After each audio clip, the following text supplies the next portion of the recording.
Hey, it's Maddie from Turbot. I'm here with Nathan, and we're going to talk about the new Steampipe MCP server. I am really excited to learn all about this, Nathan. Yeah, no, I'm excited to share it.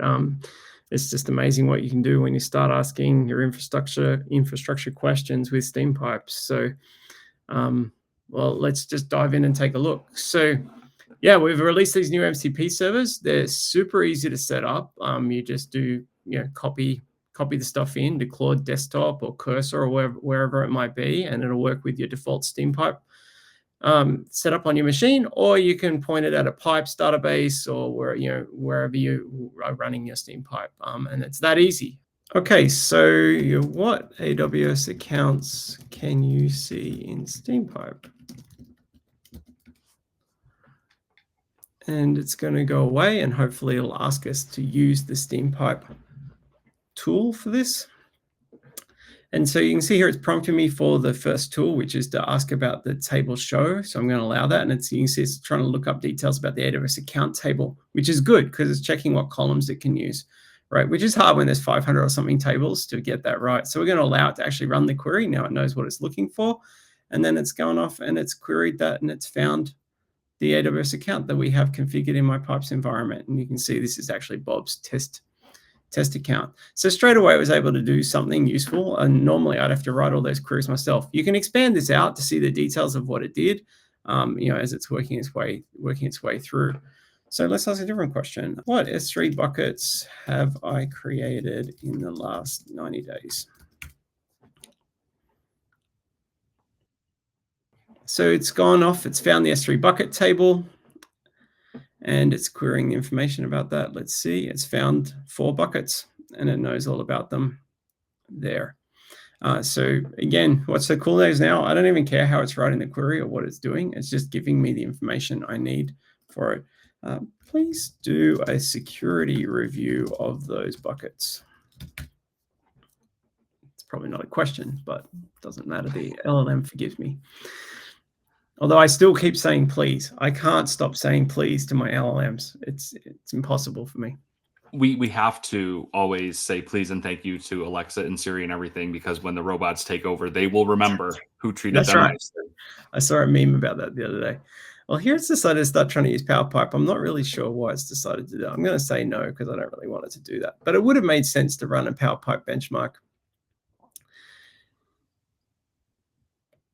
You can see I can ask it very open questions like a security review, and it's gone and checked the things it thinks are appropriate for the security review. So it's done public access settings, encryption, it's done versioning, it's checked for MFA delete, any special policies or other things about it.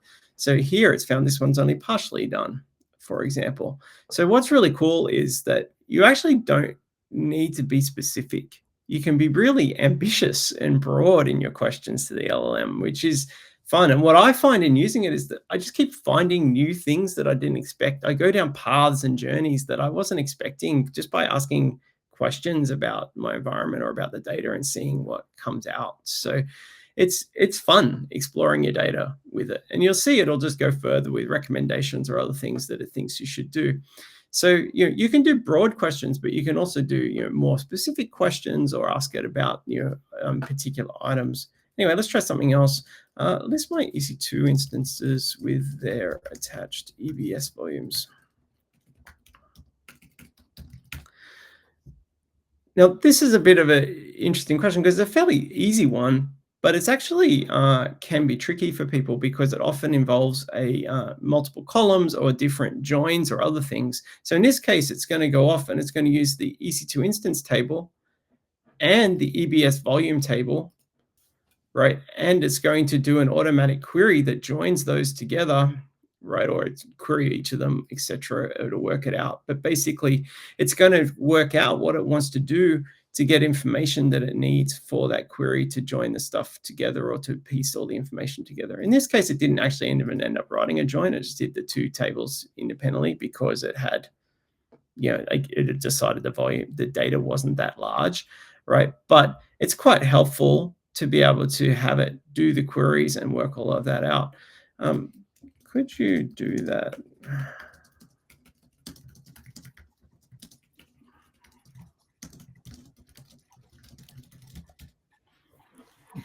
I wouldn't normally have to do this. Sometimes it just chooses what direction it goes, but yeah, it should happily create a join to do the appropriate information that we care about for that. One of the things I think is really cool is because it's showing all the queries. So ostensibly, we could save these off if we wanted to run them not in the MCP later. If I'm saying, okay, if I want to run things ad hoc in Steampipe, 100%, yes. I have those queries. So I'm not. It's a little bit of a learning journey, like you said. You learn Right. about your infrastructure, but you're learning about the best queries to write too. That's right. And what's so great about using this is it just fixes itself. Let me fix the query. So you can just, it will work until it gets a result, until it has the right columns, until it has the right table structure, until it has the right query, and it just loops around. And sometimes you might see it go through around 4 or 5 times, right, to find the right query, but it will absolutely solve it and get there and give you the information you need, which is really, really helpful. Yeah. So, I mean, we can go further, but I don't think there's a lot more to say. I mean, at this point, the question is just literally, what do you want to ask it? How do you want it? You can ask it to build your graphs. You can ask it to build your diagrams. You can ask it to give you lists of things. Anything's possible. And of course, I did AWS here, but it works with any of the different services you might have available as well, or all the different plugins that you might have available. What Steampipe plugins do I have? And it should list those for me. I'm going to allow that. So you can see I've got Azure and guardrails and pipes and other things here. What workspaces can you see in Turbot pipes using Steampipe?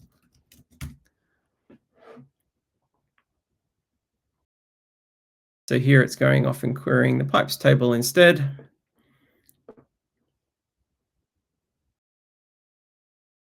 There you go. That's yours, Maddie. Oh, there we are. So anyway, we've got, like I said, you can query AWS, GitHub, pipes, all those different things.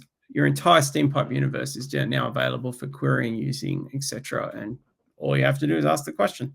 If you're ready to get started with this, links to this repo will be in the description for the YouTube video for sure. Check it out, get started, and join our community. Let us know the cool things that you're doing and that you're learning from the Steampipe MCP. Thanks for watching. If you're ready to get started with Steampipe, you'll find more information and a getting started guide at steampipe.io.